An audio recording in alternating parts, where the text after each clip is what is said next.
That's a thread, right?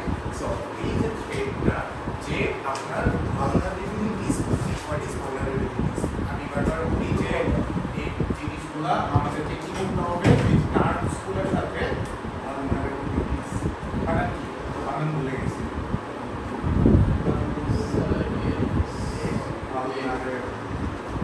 ঠিক আছে?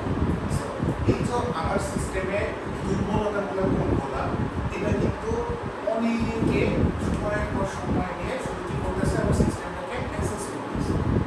আমার দুর্বলতাগুলো কোথায়, এগুলো কোথায়? মনে করেন আতিফ, আতিফ বুঝলে সাপ দেখলে ভয়। এখন তাহলে আতিফকে টার্মিনেট করার ওই কি? আপনি যদি প্লাস্টিকের একটা সাপ কিনে এনে আতিফের মেঘে ঢুকে রাখেন, তাহলে উনি কিন্তু হার্ট অ্যাটাক খাইতে পারে, খুবই পসিবল। সো জিনিসটা হচ্ছে আমাদের লাভ যেমন রিয়েল লাইফ ইন্ডাস্ট্রিতে চলে, লাভই এই জিনিসটা আমাদের সিকিউরিটি ইন্ডাস্ট্রিতেও কিন্তু চলে। অনেক সময় আপনি লাভ করবেন, লাভ হবে না, কিছু সময় লাভ করবেন, নেটওয়ার্ক আপনাকে বিশ্বাস করবেন, ওই সময় আপনি কী করতেছেন, আপনি নেটওয়ার্কে ইন করতেছেন। একটা জিনিস সবসময় মনে রাখবেন, প্রাইভেট নেটওয়ার্কের অ্যাক্সেস আমরা কাউকে প্রোভাইড করতে পারবো না। কারণ কি, আপনাকে কেউ যদি অ্যাসেসিং করতে চায়, আপনার বাড়ির থেকে অ্যাসেসিং করা যতটা সহজ, বাইরে থেকে বাড়ির বাইরে থেকে এতটা কিন্তু সহজ না।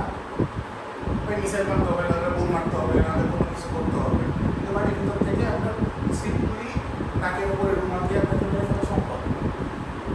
সো আমরা যখন কাজ করব, আমাদের যেটা ইন্টারনাল নেটওয়ার্ক, প্রাইভেট নেটওয়ার্ক, এখানে আমরা সবসময় চেষ্টা করবো কি, এখানে বাইরের কেউ আনঅথরাইজড কেউ অ্যাক্সেস পাবে না। মনে করেন একটা হোটেলের মেইন ইন্টারনেট, জিনিসটা কীভাবে হয়, ছাত্র দিন হচ্ছে ইন্টারনেট কীভাবে আসছে এই জিনিসটা দেখাইছিলাম, রাইট? সো এটা মনে করেন আমার মডেল, আমি ধরে নিলাম এটা হচ্ছে আমার একটা মডেল। এখানে আমার কোএক্সের কানেকশন আসতেছে, এখান থেকে একটা রাউটারে আমার কানেক্টিভিটিগুলো পাস হচ্ছে। এই রাউটারটা ম্যানেজ করে কে? এই রাউটারটা ম্যানেজ করে মনে করেন XYZ, যেটা হচ্ছে আমাদের। এবার এই যে মেইন রাউটার, ওই একটা প্রতিষ্ঠান, একটা হোটেলে আমরা contracted only for providing PBX system, camera system. ওনাদের যে ওয়াইফাই ভেন্ডর হচ্ছে মালিকের শালা। জীবনে আমি ওয়াইফাই কন্ট্যাক্ট পাবো না, কিন্তু মালিকের শালা যখন কানেকশনটা নিবে, তখন থেকে নেবে আমার এই রাউটার থেকে। আমার পিবিএক্সের জন্য যে নেটওয়ার্কটা আছে, ক্যামেরার জন্য যে নেটওয়ার্কটা আছে, সেই নেটওয়ার্ক দিয়ে আমি অ্যাক্সেস করতে দিব, ওয়াইফাইয়ের জন্য যে নেটওয়ার্কটা দিবে। কেন দিব? কারণ হোটেল অনেক খারাপ মানুষও তো যেতে পারে।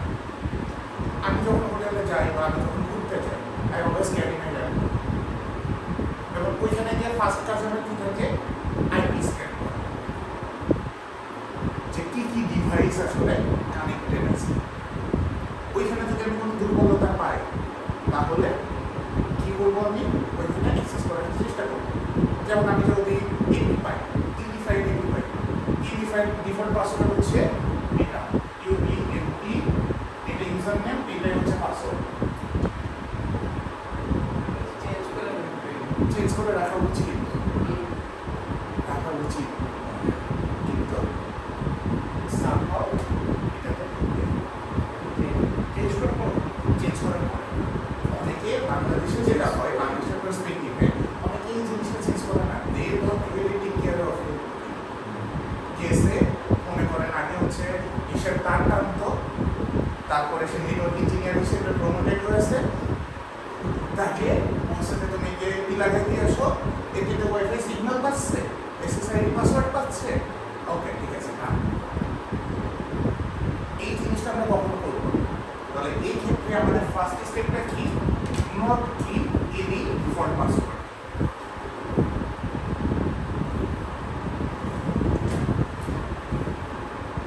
আমাদের রুলসটা কি, সিকিউরিটি নিয়ে হোয়াটসঅ্যাপ যখন ডিফল্ট পাসওয়ার্ড, এর সাথে এটা আরেকটু ক্রেজি হবে, কখন আরেকটু ক্রেজি হবে যখন আপনি ডিফল্ট ইউজার নেমটাও চেঞ্জ করে দেবেন। অ্যাডমিন এটা কিন্তু আমি জানি। আপনারা ব্রুট ফোর্স মেথডের নাম শুনছেন কিনা আমি জানি না। হাইড্রা বা অন্য কিছু কেউ যদি ইউজ করে থাকেন তাহলে ব্রুট ফোর্সের নাম শুনতে পারেন, যেটা হচ্ছে আমরা ডিকশনারি অ্যাটাক করে থাকি। আমরা একটা প্রিন্টগুলো দেখবো। সো এই জিনিসটা কি হয়, আমার কাছে প্রি ডিফাইন্ড আমি অনেক পাসওয়ার্ড ডার্ক ওয়েব থেকে নিতে পারি।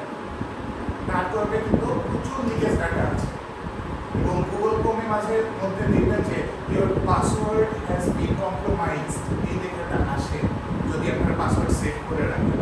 কম্প্রোমাইজ মানে কি, যে ডার্ক ওয়েবের যেগুলো আছে ওইখানে সার্চ করলে আপনাকে সেম টাইপের ক্রেডেনশিয়াল পাওয়া যাচ্ছে এবং সেটা কি হচ্ছে ব্রুট ফোর্সের ভিতরে ডিকশনারি অ্যাটাকে কেউ যদি পুট করে রাখে তাহলে বারবার ট্রাই করার পরে হি ক্যান গেট অ্যাক্সেস। ঠিক আছে? সো ডিকশনারি অ্যাটাকের ক্ষেত্রে যে জিনিসটা হচ্ছে সেটা হচ্ছে আপনার যদি আপনি ডিফল্ট ইউজার নেমই রেখে দেন, অ্যাডমিন রেখে দেন, তাহলে আমার শক্তি কম খরচ করতে হচ্ছে, কারণ একটা তো আমি পেয়ে যাচ্ছি ইউজার নেম পেয়ে যাচ্ছি, আমার শুধু পাসওয়ার্ড। বাট আপনি যখন ইউজার নেম পাসওয়ার্ড দুইটা চেঞ্জ করে দিচ্ছেন তখন আমার কিন্তু দুইবার ওয়ার্ক করতে হচ্ছে এবং ডাবল আমার রিসোর্স খরচ করতে হচ্ছে। এটা একটা সিকিউরিটি রিজন। এবার আপনারা তো প্র্যাকটিক্যাল করছেন, রাইট? ইনবক্সের লগইন কোড কত?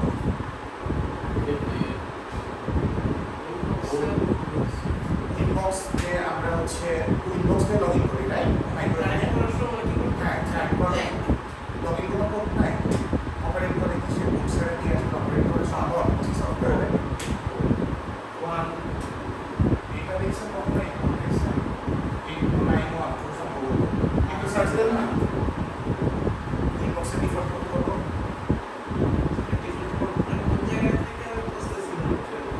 ডিফল্ট কোড এটা কোড ডিফল্ট থাকলে আপনার দেওয়া লাগে না ইনবক্সে লগ ইন করার জন্য। লগ ইন যে আপনি করতেছেন কোনো কিছুতে লগ ইন করতে হলে প্রসেসে আপনার কোড জিনিসটা দেখেন নাই, কোড আপনাদের কেউ দেখেন নাই, কোডটা কীভাবে কাজ করে।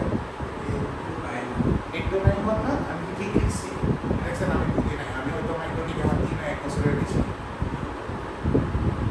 সো আপনি যখন ডিফল্টভাবে লগ ইন করতেছেন তখন 8291 দিয়ে লগ ইন করতেছেন, বাট আপনি গেলে দেখবেন আমরা যে জায়গায় মাইক্রোটিক দিয়ে আসছি we don't keep this code.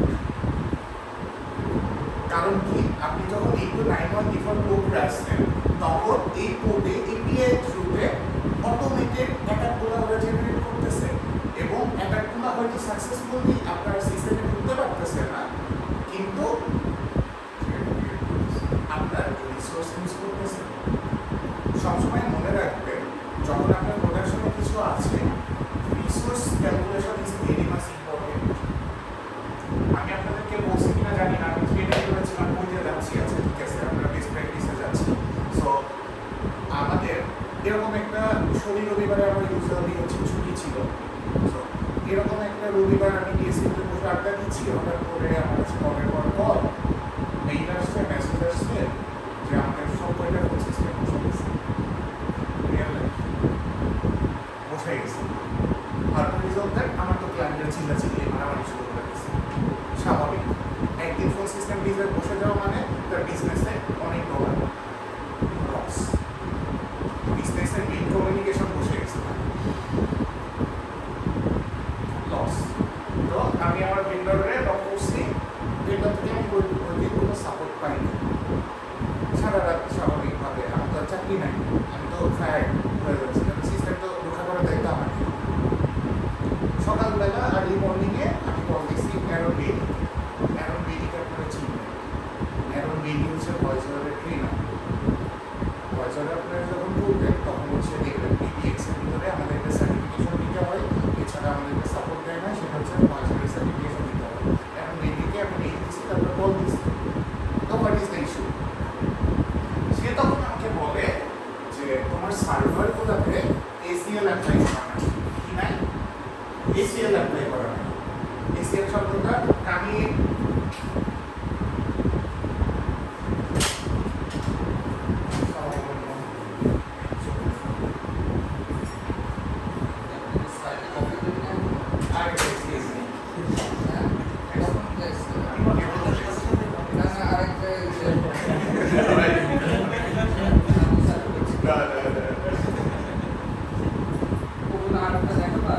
আর দেখাচ্ছি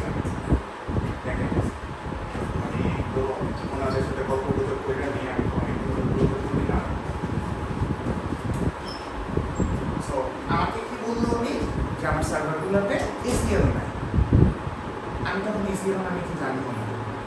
মনে করেন আমি আকাশ থেকে পড়লে নেটওয়ার্ক ইঞ্জিনিয়ার হয়ে গেছি, আউট অফ নো হয়ে আমি নেটওয়ার্ক ইঞ্জিনিয়ার হয়ে গেছি। এসিএল কি জিনিস, দেন আমি এটা সার্চ করলাম, এটা হচ্ছে এমন একটা জিনিস অ্যাক্সেস কন্ট্রোল লিস্ট। তো এটা আমার নাই তো কি হয়েছে, সমস্যা কি, আমার সার্ভার কেন বসে। আমার যখন প্রবলেমটা হয়, I did thousands of tries, but I couldn't able to log into those servers. আমি করে জিজ্ঞেস করলাম যে আমি কোশ্চেন লেসেন নাই তো কি হচ্ছে, এসএল ছাড়া তো চলছে, এখন কেন চলতেছে না। তারপরে সে বলে তোমার সার্ভারগুলো এফেক্টেড হয়েছে ডিডস। এই ওয়ার্ডটা একটু নোট করে নাও। ডিডস দ্বারা তোমার সিস্টেমগুলো এফেক্টেড হয়েছে। So what is the DDoS? আমি যেহেতু লিনাক্স নিয়ে কাজ করি দীর্ঘদিন ধরে, so I had some idea about DoS. DoS মানে আমার কাছে তখন ছিল ডিস্ক অপারেটিং সিস্টেম, যেটা মাইক্রোসফট ডস ইউজ করে। বাট এই ডসটা কমপ্লিটলি আলাদা। This is denial of service. Denial of service. তাহলে এটা কি ডস মানে কি আমাদের? Denial of service. ডাবল ডিকেন। হ্যাঁ, রাইট, আসতেছে। এটা হচ্ছে ভার্সন 1 এই আপনাকে। আর এর থেকে যেটা চমকপ্রদ ভার্সন সেটা হচ্ছে AD for distributed. Denial of service. তাহলে ডিডস মানে কি? Distributed denial of service. আপনারা ক্লাস অফ ক্লাস খেলছেন? সো আপনি যখন অ্যাটাক দিতেন তখন অ্যাটাকগুলা প্রতিপক্ষের প্ল্যানকে বা প্রতিপক্ষের প্ল্যান বলতেছি ওদের যে বেস আছে ওই বেসের বিভিন্ন মেট্রিক্স চিন্তা করে বিভিন্ন জায়গা থেকে অ্যাটাকগুলো ইনিশিয়েট করতেন না। আপনি কি একদিক থেকে সব সৈন্য পাঠিয়ে দিতেন, গবলিন সহ আরো কি কি যে ক্যারেক্টার ছিল এগুলো কি একদিক থেকে দিতেন? ওটা দিয়ে স্প্যামে একটা করে দিই। হয়তো না, তবে আপনি কি করতেন? ডিস্ট্রিবিউট করতেন এই ফোর্সগুলো। বুঝতে পারছেন? সো একটা অ্যাটাক আমি ডিনায়াল অফ সার্ভিস একটা আইপি দিয়ে না দিয়ে আমার কাছে 32 ব্লকের একটা আইপি আছে, আমি 32টা পিসিতে অ্যাটাকটা লঞ্চ করতেছি। এই যে ইরান ইসরায়েলের আয়রন ডোমকে ফাটিয়ে দিচ্ছে কিভাবে, কোন নীতি ইউজ করে? ওরা অনেকগুলা ফাঁকা মিসাইল ছাড়ছে, ডিস্ট্রিবিউট করছে কিন্তু, এবং ওরা কিন্তু একদম লাস্টে এসে ওদের যেটা লেটেস্ট জেনারেশনের মিসাইল সেগুলো লঞ্চ করছে। আগে কি করছে? আগে হচ্ছে দুর্বল করছে iron dome. That's the tactics. যে আমি ফাঁকা ছাড়তেছি, ওইখানে আমার কস্টিং কম, যেখানে আমার অরিজিনাল মিসাইলের দাম $2000, সেখানে আমি $20 দিয়ে একটা মিসাইল লঞ্চ করতেছি। ওই মিসাইল ধ্বংস করতে তোমার আয়রন ডোম 2টা করে মিসাইল লঞ্চ করতেছে। আয়রন ডোম কিন্তু একসাথে 2টা করে, একটা টার্গেটের জন্য 2টা করে লঞ্চ করে। আয়রন ডোমের তো একটা জিনিস আছে, সাপ বেজির খেলায় দেখবেন বেজি হচ্ছে সাপকে বারবার কামড়াইতে আগ্রহী করে, কারণ সাপের বিষের একটা লিমিট আছে, ওর একটা শক্তি আছে। জিনিসটা হচ্ছে এইরকম, আমাদের যে জিনিসগুলো নেটওয়ার্কিং আছে সব কিছু কিন্তু ইন্সপায়ার্ড বাই হিউম্যান লাইফ। আমাদের রিয়েল লাইফ কমিউনিকেশনগুলো থেকেই আমরা কিন্তু নেটওয়ার্কিংয়ে আর 19 ভার্সন। সমস্যা হচ্ছে মানুষের উপর কাজ করলে মানুষ আপনাকে বিক্রি করতে পারে, বাট নেটওয়ার্ক ডিভাইসেস বিক্রিটা করে না। ঠিক আছে? সো এই জিনিসগুলো এরকম। সো আমাকে কি বলবো যে ডিডস অ্যাটাক হয়েছে। আমি বলছি আচ্ছা ঠিক আছে, তাহলে ডিডস অ্যাটাক হয়ে গেছি, কি এখন আমার প্রবলেম? সে তখন আমাকে বলবো তোমার যে প্রপার্টিগুলোতে ফোন সিস্টেম আছে, give us those IPs, public IP. Public IP দিলে কি হবে? আমার কোশ্চেন কি হবে? আমার পাবলিক আইপি আমি তোমাকে কেন দেবো? যদিও সে super admin, he has all the access, কিন্তু সে আমাকে অফিসিয়ালি মেইল চায় যে তোমার যে পাবলিক আইপিগুলো আছে প্রপার্টির ওই আইপিগুলো আমাকে দাও, ওই আইপি ছাড়া অন্য কোনো আইপি থেকে রিকোয়েস্ট আসলে আমি ওটাকে ব্লক করে দেবো। This thing seems very much nice to me. এটা আমার কাছে চমৎকার, আসলে এরকম একটা আইপিতে এরকম কিছু করা যায়। তারপরে আমি কি করলাম? তাহলে আমি বললাম যে তুমি আর কয়টা করবে, এক কাজ করো, তুমি আমাকে অ্যাক্সেস দাও। কিসের অ্যাক্সেস দাও? তোমার সার্ভারে ম্যানেজমেন্ট পোর্টালের অ্যাক্সেস দাও। তখন ও আমার AWS ওদের সার্ভিসগুলো হোস্ট করা AWS এর ম্যানেজমেন্ট কনসোলের আইপি পাসওয়ার্ড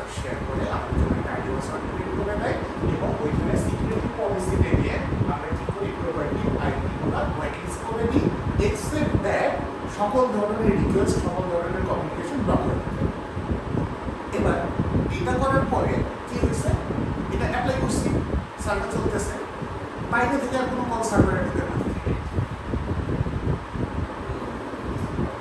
মানে শুধু রুম টু রুম 101 থেকে 102 ফোন করলে আপনি শুনতে পাচ্ছেন, 102 থেকে ফ্রন্ট ডেস্কে ফোন করলে শুনতে পাচ্ছেন, মেইন নাম্বারে কল করলে কলটা রিসিভ করে যাচ্ছে। মাথা নষ্ট, কি হবে? তখন আমরা কি করলাম, তখন আমাদের যে সি ট্রাঙ্কিং সম্পর্কে আমাদের আইডিয়া আছে, ভিলান করছিলেন, আপনি কি এটা আমাদের বলছিলেন যে ভিলান করে আছে, ভিলানে ট্রাঙ্ক কোড আছে, রাইট? সো ট্রাঙ্ক জিনিসটা আসলে কি? ট্রাম্প হলো একটা কন্ট্রোল যেটা থেকে মানে ও সবগুলো ইনফরমেশন পায়, যদিও অন্য দেশগুলো আলাদা, ওদের সবার সো ইনফরমেশন এটাকে আমরা ট্রাঙ্ক করতে পারি। এর ভিতরে আমার হোয়াইট কেবল আছে, রেড কেবল আছে, পিঙ্ক কেবল আছে, সবগুলোকে আমি পাস করতেছি থ্রুতে। আমার টার্গেট হচ্ছে এখানে, আর এখানে হচ্ছে আমার সেটআপ। এই দুইটাতে আমি হচ্ছে পাস করতেছি সব কিছু। সো তখন আমি আমার ভেন্ডরের কাছে কি করলাম, সিক্রেট ভেন্ডরের কাছে লিস্ট করলাম, বললাম যে তোমার এই ট্রাঙ্কটা চলার জন্য কি কি আইপি আমার হোয়াইট লিস্ট করা লাগবে, প্রোভাইড মি দোজ আইপিস, এবং ওই আইপিগুলো কনফিগার করা লাগবে। এরপরে প্রতিদিন একটা প্রোভাইডটি আমি রাতে কাজ করে শেষ করে যাচ্ছি, পরের দিন সন্ধ্যাবেলা এসে শুধু ওদের প্রোভাইডটি ফোন সিস্টেম না। কেউ বলতে পারেন কেন?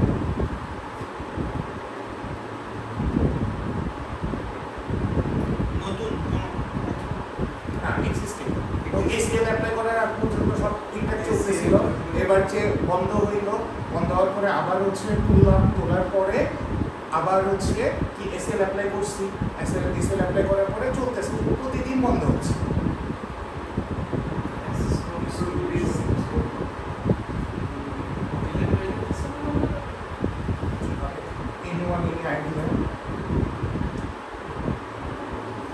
কারণ প্রপার্টি পাবলিক আইপিটা স্ট্যাটিক ছিল না, ইট ওয়াজ এ ডাইনামিক ওয়ান। প্রপার্টির আইপি ম্যানেজ করে হিলটন, হিলটনের নিজেদের, হিলটন ব্র্যান্ডের যে হোটেল, ওদের নিজেদের আইটি টিম আছে, এবং ওয়াইফাই প্লাস আদার্স ওদের যে হোটেলগুলো ওদের আন্ডারে আছে, হিলটন ব্র্যান্ডের আন্ডারে, ওই হিলটন ম্যানেজ করে। তো এখন হিলটন গ্রুপের যে হোটেলগুলো থাকে, ওরা হচ্ছে নিজেদেরকে অনেক বেশি এলিট ভাবে, আসিফ মাহমুদ সুজিব হয়ে, ঠিক আছে? সো এলিট যখন ভাবে, প্রতিদিন আমি নিয়ম করে গালি খাচ্ছি যে কি করে টিমের ফোন সিস্টেম দিছো, প্রতিদিন নাম আমি ওরা বলি যে তুমি আইপি দাও, তো প্রতিদিন আইপি দেয়, আমি একটা করে হোয়াইট লিস্ট করি, প্রতিদিন এটা চেঞ্জ হয়। আজকে একটা আইপি হোয়াইট লিস্ট করলাম, কালকে সকালে এসে দেখছি ওই আইপি চেঞ্জ করে আরেকটা নতুন আইপি চলে আসছে। কাহিনী কি? তো আমি কি করলাম, ম্যানেজার এবং অ্যারন বিলে একটা কনফারেন্স সেট করলাম যে একজন আমার ক্লায়েন্ট, একজন আমার ভেন্ডর, আমি শোটা করতে পারতেছি না, obviously my vendor can help me out. Vendor তখন জিজ্ঞেস করলো তোমার নেটওয়ার্ক ম্যানেজ করে, ও বলে হিলটন, কানেক্ট হিলটন। হিলটনের কাছে কানেক্ট করে দেখি ওরা 16টা আইপি প্রতিদিন ডাইনামিক ওয়েতে চালায়। সো তখন কি করলাম, আমি 16টা আইপির জন্য একটা স্ল্যাশ ব্যবহার করলাম। আগে যেমন আমি সিঙ্গেল আইপি ইউজ করতেছিলাম, এখন আমি কি করলাম, এক block of IP white list করে দিলাম। সো এই জিনিসটা, তারপর থেকে শর্টেড আউট সব কিছু। সো এই যে জিনিসটা বলার কারণ, এসিএল এর মধ্যে আমরা দেখব, আমরা যেমন সিঙ্গেল একটা আইপি হোয়াইট লিস্ট করতে পারবো, এরকম আমরা চাইলে একটা ব্লক, আইপি ব্লক, পুরো একটা নেটওয়ার্ক আমি কি করতে পারবো, হোয়াইট লিস্ট করতে পারবো। সো এখন কোশ্চেন আসছে যে হোয়াইট লিস্ট বা এই জিনিসগুলো কি, তার আগে আমাদের একটু অ্যাটাকস এবং ডিফারেন্ট টাইপের অ্যাটাকস আমরা একটু বুঝে আসি। সেটা হচ্ছে এখানে একটা শব্দ লিখছি, থ্রেট অ্যাক্টর। থ্রেট অ্যাক্টর হচ্ছে আমাদেরকে প্রেডিকশন, যে আমাকে অ্যাটাক তৈরি করতেছে। হ্যাঁ, সো এখানে আপনাদেরকে ইউনিট আমাদের বলছে একটা প্রোটোকল দেখাইতে, সেটা হচ্ছে আর প্রোটোকল সম্পর্কে কারো কোনো প্রায়র নলেজ আছে? নলেজ থাকলে শেয়ার করার দরকার নেই, আমি বলি শুনেন। এটা তো বুঝতে পারছেন সিনারিও।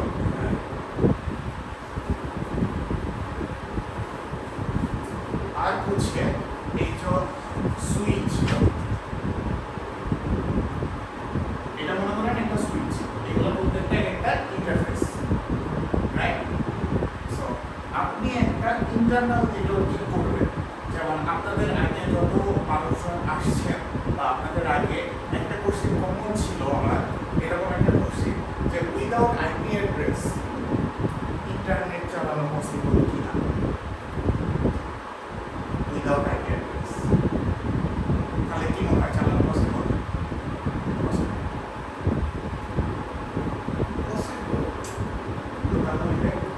আইপি অ্যাড্রেস লাগতেছে না, আপনি তো একটা কেবল দিয়ে নেটওয়ার্কই তো, তাই না? আপনি কেবল দিয়ে এই পিসির সাথে কানেক্ট করে আপনি পিসি থেকে তো ডেটা নিতে পারছেন। আপনি যখন আপনার প্রিন্টার শেয়ার করতেছেন তখন কি প্রিন্টারটা কানেক্ট হচ্ছে আপনার টাইপ সি কেবল দিয়ে, নেটওয়ার্ক কেবল দিয়ে কানেক্ট হচ্ছে, তাই না?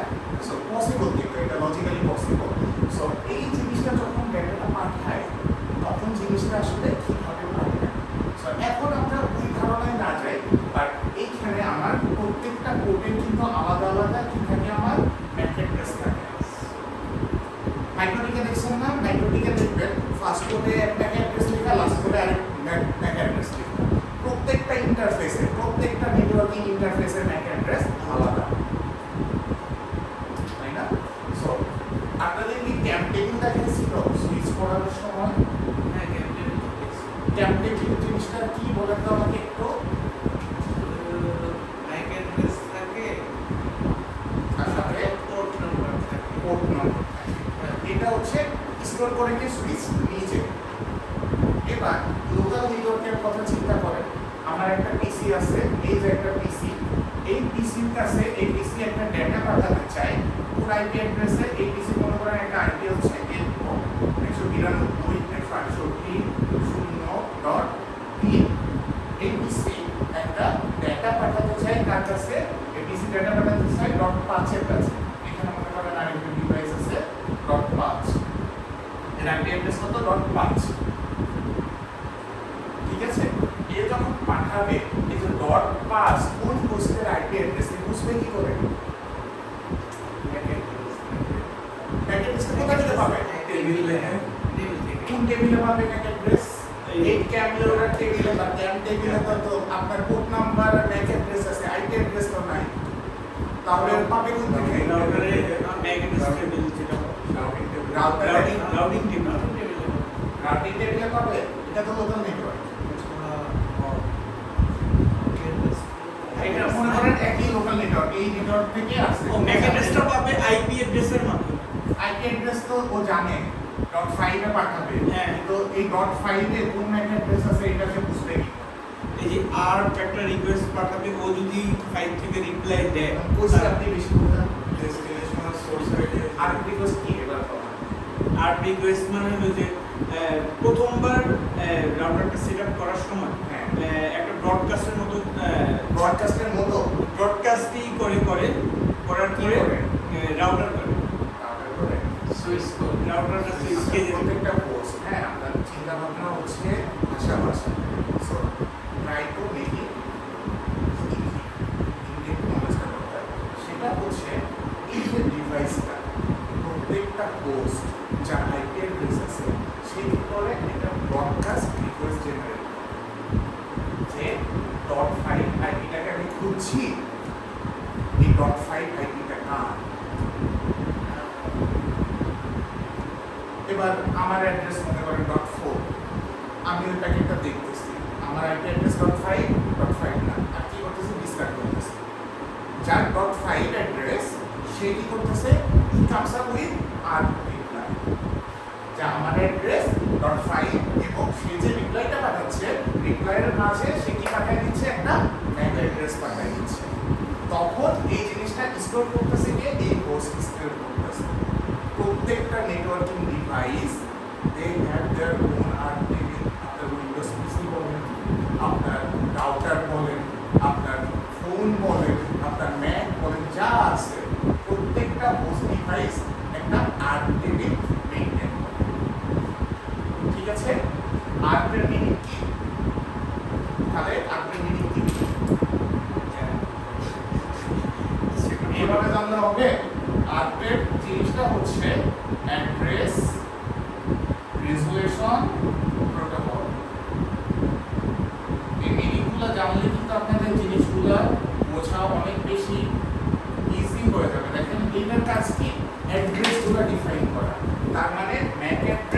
আর আইপি অ্যাড্রেসের যে টেবিলটা, এই টেবিলটাকে আমরা কোন টেবিল বলবো, ক্যাম টেবিল না আর্ম টেবিল?